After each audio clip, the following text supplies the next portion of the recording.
Hello everyone. आज हम लोग सीखेंगे कॉम्प्लीमेंट्री फंक्शन कैसे निकालते हैं। CF complementary function. देखिए, second order linear differential equation का कॉम्प्लीमेंट्री फंक्शन कैसे निकालेंगे। ये हमारे पास एक डिफरेंशियल इक्वेशन दिया हुआ है, इसका हमको निकालना है कॉम्प्लीमेंट्री फंक्शन। ठीक है, तो सबसे पहले हम लोग एक ट्रायल सॉल्यूशन लेते हैं। ट्रायल सॉल्यूशन, कोई भी एक तो ट्रायल सॉल्यूशन लेते हैं। तो हम ट्रायल सॉल्यूशन क्या लेते हैं, y इक्वल टू ई का पावर mx। ये एक ट्रायल सॉल्यूशन लेते हैं हम लोग। We take a trial solution y equal to e to the power mx। ठीक है, अब देखिए इसका डेरिवेटिव कीजिए y का, dy dx इक्वल टू, इसका डेरिवेटिव करेंगे e का पावर mx है, तो इसका डेरिवेटिव क्या होगा, m इंटू ई का पावर mx, ये होगा। फिर इसके बाद एक और डेरिवेटिव इसका कीजिए, सेकेंड ऑर्डर d2y dx2। क्या आएगा, ये तो m पहले से, एक m और आ जाएगा, m पहले से है। इस e to the power mx का क्या होगा डेरिवेटिव, m e का पावर mx, तो ये हो जाएगा m स्क्वायर e का पावर mx। ठीक है, पहले ट्रायल सॉल्यूशन लिए y equal to e to the power mx, dy dx निकाल लिए, फिर d2y dx2 निकाल लिए। अब d2y dx2, dy dx और y, इसको हम लोग पुट करेंगे इसमें 1 में।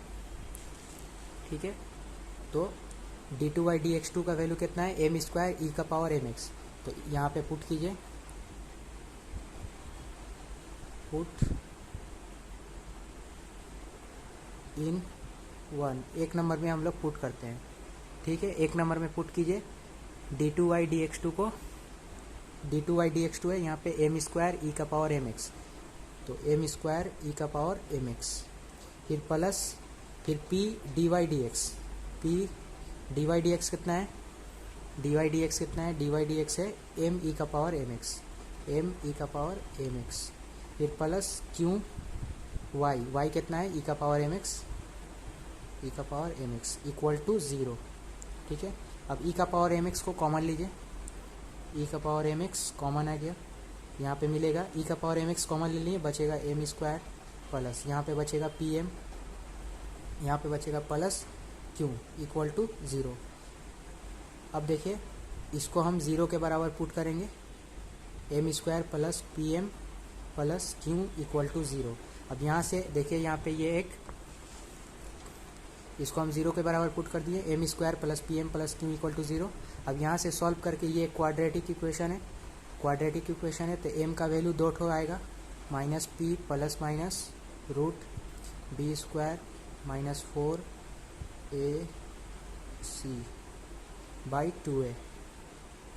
ठीक है, m का वैल्यू 2 ठो आएगा।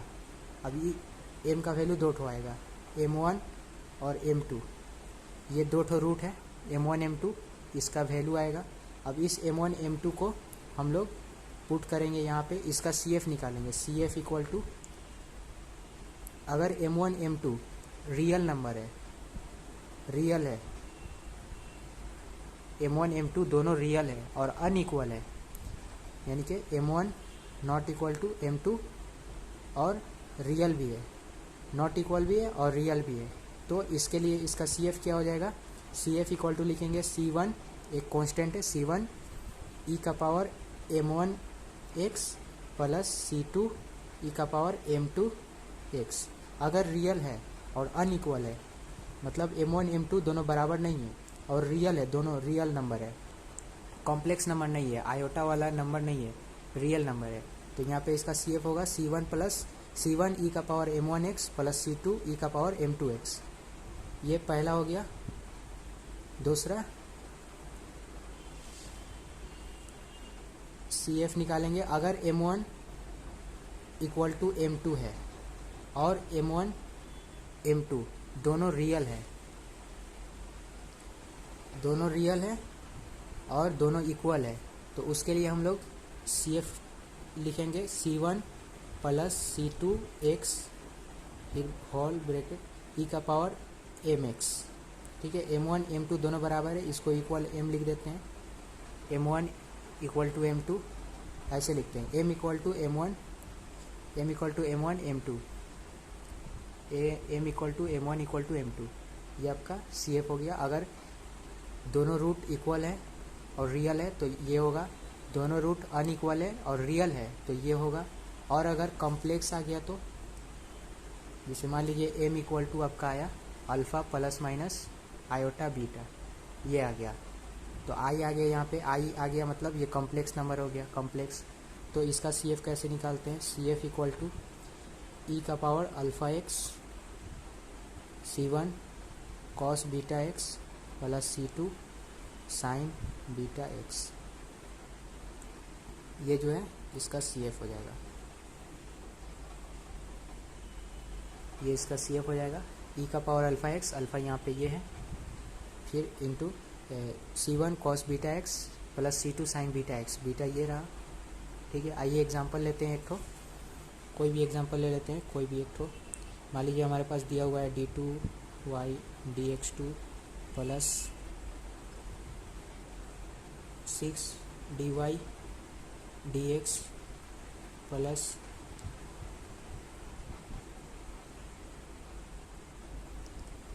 9 इक्वल टू 0। मान लीजिए ये हमारे पास दिया हुआ है, एक डिफरेंशियल इक्वेशन है। इस डिफरेंशियल इक्वेशन का हमको CF निकालना है, complementary function, CF complementary function निकालना है। तो क्या करेंगे? सबसे पहले ऑक्सिलरी ट्रायल सॉल्यूशन, अच्छा इसको बता दें, इसको ऑक्सिलरी इक्वेशन बोला जाता है। ये जो इक्वेशन है इसको ऑक्सिलरी इक्वेशन बोला जाता है।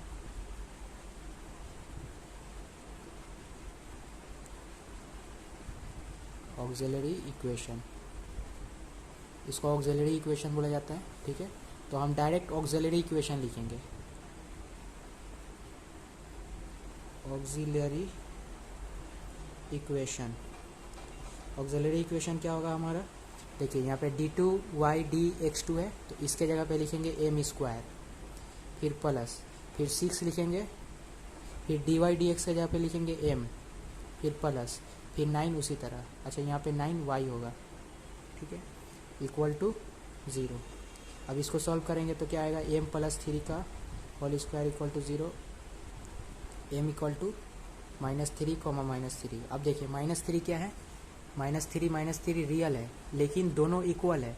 जब दोनों इक्वल होगा और रियल होगा तो कौन सा होगा? ये वाला होगा, C1 प्लस C2x ई का पावर mx। तो m के जगह पे कौन है? m इक्वल टू कितना है? -3 है, तो CF लिखेंगे, CF equal to C1 plus C2x e का पावर -3x। ये आपका CF निकल गया। इस तरह से हम लोग CF निकालते हैं। एक और एग्जांपल लेते हैं,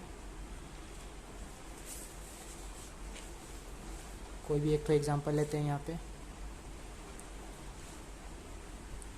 देखिए एग्जांपल लेते हैं, d2y dx2 plus 5dy dx plus 6y equal to 0। ये एक एग्जांपल है, इसका हमको CF निकालना है। तो CF निकालने के लिए क्या करेंगे? ऑक्सिलरी इक्वेशन लिख लेंगे। ऑक्सिलरी इक्वेशन क्या आएगा? यहाँ पे d2y dx2 है तो इसके जगह पे m स्क्वायर, फिर प्लस 5dy dx है तो इसके जगह पे लिखेंगे क्या? 5m, dy dx के जगह पे लिखेंगे m, प्लस 6 इक्वल टू 0। ठीक है, अब इसको सॉल्व करेंगे, m square plus 3m plus 2m plus 6 equal to 0। m plus 3 plus 2 m plus 3, ये सॉल्व करना आता होगा आपको, उम्मीद है। m plus 3 m plus 2 equal to 0। इसको सॉल्व करके आएगा m इक्वल टू -3 -2। अब देखिए -3 और -2 दोनों रियल है लेकिन अनइक्वल है, इक्वल नहीं है। ये मान लीजिए m1 हो और ये m2 है, ठीक है। तो अगर अनइक्वल होगा और रियल होगा तो क्या फॉर्मूला होता है CF का? CF इक्वल टू C1 ई का पावर m1x प्लस C2 ई का पावर m2x। तो C1 ई का पावर m1x, m1 किसी को भी ले सकते हैं, इसको भी ले सकते हैं, इसको भी ले सकते हैं, इसको लेते हैं -3x प्लस C2 ई का पावर m2 कितना है -2 है तो -2x, ये आपका CF निकल के आ गया। तो इस तरह से CF निकल